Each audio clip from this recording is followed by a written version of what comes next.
Alright, so here we are at example 8.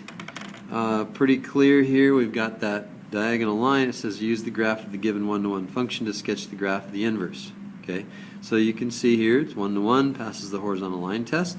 The graph of y equals x we can see is right here, that diagonal line. And let's go ahead and graph f inverse. Remember, this is f of x. Okay, and f of x has the coordinates -4, -2, so we flip those coordinates around, go to -2, -4, and put a point right there.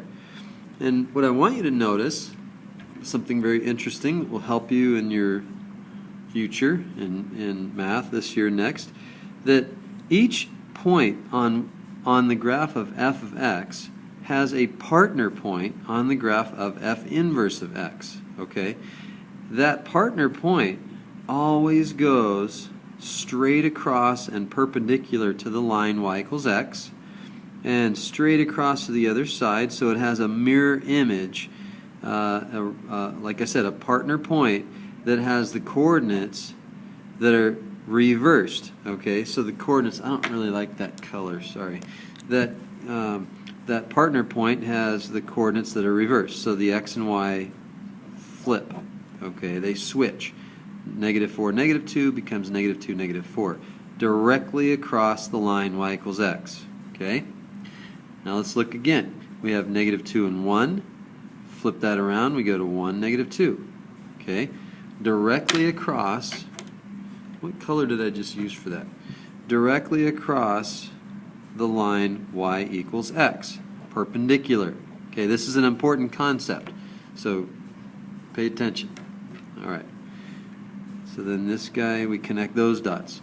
Okay, then we have another partner point. We've got this point on f of x that has the coordinate 0, 2, would then be mapped over here to the point 2, 0. 2, 0, and I forgot to write the coordinates here of this point, 1, -2. So 2, 0 now is a point on the graph of f inverse. Okay, and that again is the partner to the point 0, 2. So 0, 2 and 2, 0 are partners. And finally we have this point right up here at 1, 4. And that point gets mapped over here. Its partner is the point 4, 1. Okay? So that is really kind of cool because this comes up a lot in calculus. So you got to know this stuff. Okay, it looks kind of like a vase or a garbage disposal if you look at it. Can you see the garbage disposal? I do. Maybe you've never seen one, but look under your sink and you might have one there. Okay, well anyway, this is f inverse of x. And so there you go. That's it. Do we have to do anything else? Nope. We did it. And there's a cool app. If you please remind me to show you the app on the iPad that illustrates what it looks like to have a line of symmetry down the middle of a figure. So remind me, I found that. It's kind of cool. All right, let's move on here to number 9. Kind of like we've just done the visual stuff, all right? So we've done concept, and we've done visual, we've done graphing, and now we're going to deal with inverse functions, but we're not going to deal with the graphs of them. We're going to be doing the algebraic stuff, okay? It's not as fun, I don't think, but nevertheless it's important. We don't always have the ability to draw the graphs of these functions.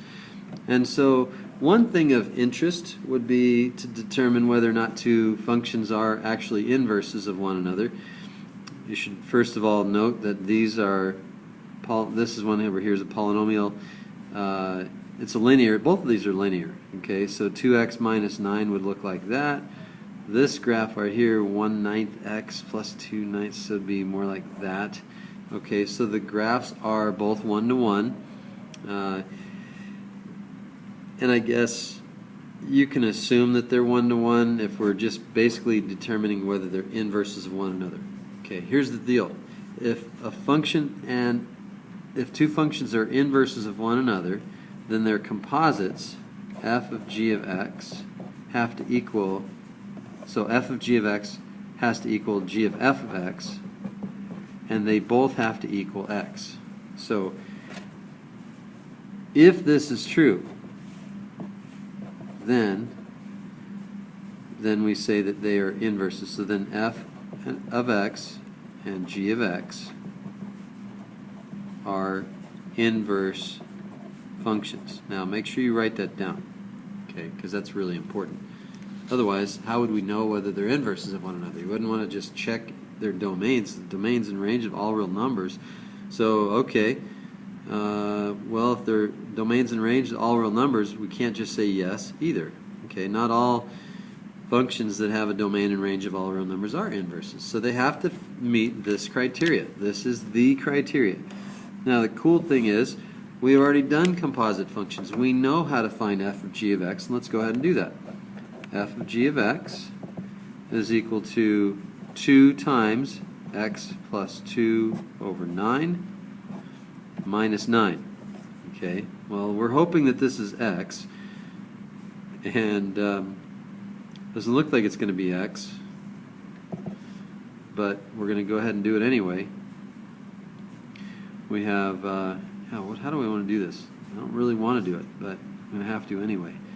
I'm going to leave it factored on top. I'm going to write it as 2 times x plus 2 over 9 minus 9 times 9 over 9. Okay? And I'm running out of room here, but I think we'll be okay. Alright, we get 2/9 x. That's not the way I wanted to do it. Sorry. I've got a common denominator, so I want 2x plus 4 minus 81 all over 9. Well, that's not x. Okay? It's not. So if it's not x, then we would say that no, it's not. These two functions are not inverse functions. So, sorry, that's a horrible example to give you first, because it's nice to see one that actually is. So that isn't even a good no. Okay. Sorry, I'm not really disturbed too much, but I was thinking I found a pair of functions that were, but we're going to just go ahead and leave that alone and go on to the next one. So once you determine that the one composite function is not equal to x, then we can determine that those are not inverse functions. But let's try this one. F of g of x would be equal to 3 times g of x. Remember, g of x is the input now for f of x, so g of x is 1/3 x minus 3. Okay, and then plus 9. And that's equal to, if we distribute the 3, we could see that 3 times 1/3 x, let me get a different color here, it's 3 times 1/3 x, okay. 3 times 1/3 x would be just x. And then 3 times -3 is -9, plus 9, well, that's equal to x. So at least we have f of g of x equaling x. Well, let's try the g of f of x. Okay, so g of f of x would be equal to 1/3 times, now again, f of x is now the input for g of x, so 1/3 times the input, and the input would be 3x plus 9. This is how it normally goes when functions are inverses of one another. And then don't forget the minus 3 over there. Okay, 1/3 times the input, and the input is f of x. F of x is 3x plus 9. Okay, so then in blue, stay consistent, we have 1/3 times 3x. Well, that's x. Okay, plus 1/3 times 9, and 1/3 times 9 is 3, minus 3, and that's x. So we see that g of f of x is x, f of g of x is x, and we already said that if that's the case, if f of g of x is equal to g of f of x, which is also equal to x, which is exactly what happened, then we say that yes, these two functions, f of x and g of x, are inverses of one another. Okay? So, let's move on to the next section. F of x is equal to 8x. Alright, well, how do we find the inverse? Well, there's a little system of steps here. Step number 1 is you're going to write this as y equals 8x. Okay, that's step 1. Okay. Step 1 would be to rewrite, let the y equal whatever the function is called. We're going to just substitute y for that. Okay. Step 2 is we're going to flip-flop the x and the y. Okay, switch. We'll call it switch. Switch the x and the y positions. So wherever there's an x, you're going to put a y. and wherever there's a y, you're going to put an x. Okay? And now we're going to divide both sides by 8, because ultimately what we're doing here is we're solve for y. Okay? So when we solve for y, we can see we get y equals x over 8. Okay? And that y that you get is your f inverse. Okay? So y equals f inverse of x. Okay? That y you solve for is the f inverse. So therefore we say, let's put that off to the side here, f inverse of x is equal to x over 8. Didn't leave myself a lot of room for this one. So x over 8 is our answer to what is the inverse of f of x. If f of x is 8x, then its inverse is x over 8. Okay? Why don't you try the next couple using those same steps. You're going to use those same steps every time you algebraically need to figure out what f inverse of x is. Okay? So if you want to pause the video and do that, go ahead. Alright, so the first step is, let that be a y. Change around, switch the x and y positions. Solve for y, so we can cross multiply. And we get, and you have to make the noise there. So we have y equals, that's what the f inverse is, 2, solve for y, 2 over x. Wow, you didn't make a mistake. I thought for a second I did. 2 over x is its own inverse. Okay? So if f of x is 2 over x, then f inverse is also 2 over x. Now, why would that make sense? Let's kind of look at that for a second.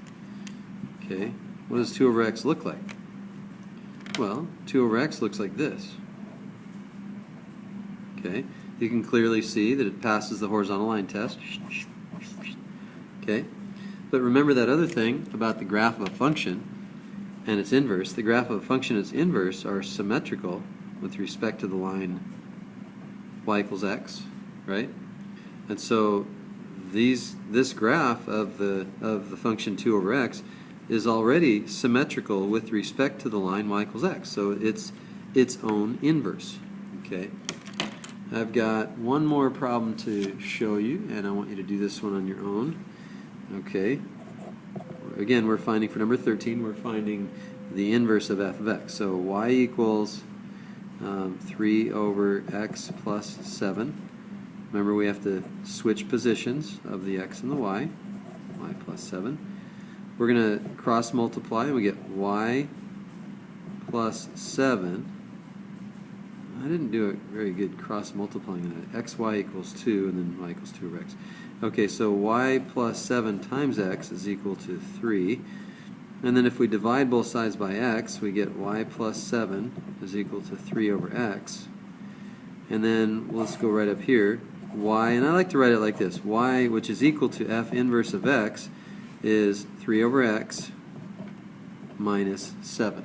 So that is your inverse of f of x, 3 over x minus 7, or 3 minus 7x over x.